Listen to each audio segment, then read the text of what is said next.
दोस्तों, ये जादुई कढ़ाई का भाग 1 है।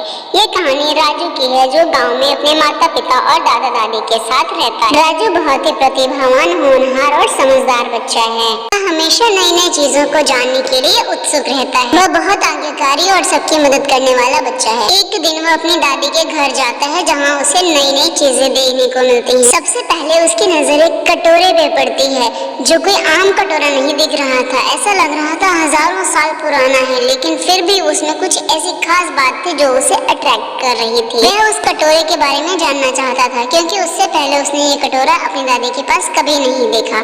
तो उसने पूछा, दादी आप ना कभी इस कटोरे में खाना बनाती हैं ना कभी खाती हैं, तो ये आपके पास कब और कहां से आया? पहले तो दादी राजू को कुछ बताना नहीं चाहती थी क्योंकि राजू अभी ये सब समझने के लिए छोटा था।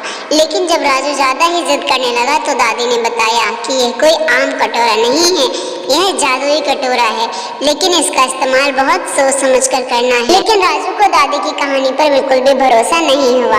उसने सोचा दादी उसे बेवकूफ बना रही हैं और झूठ मूठ की कहानी बना रही हैं।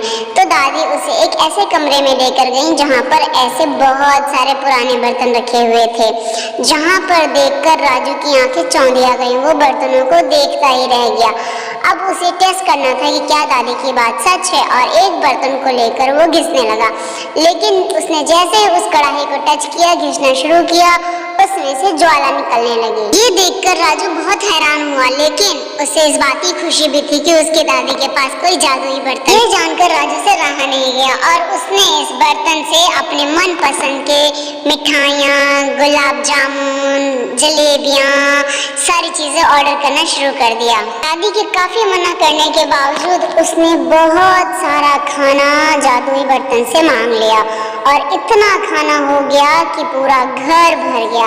अब दादी को मजबूरी में गांव के लोगों को पार्टी देनी पड़ी क्योंकि खाना इतना था कि अगर वो सबको नहीं खिलाती तो खाना वेस्ट हो जाता। और शाम होते ही गांव के बच्चे, बूढ़े, औरतें, आदमी सब के सब दादी के घर में इकट्ठा होने लग गए क्योंकि उन्हें दावत में बुलाया गया था।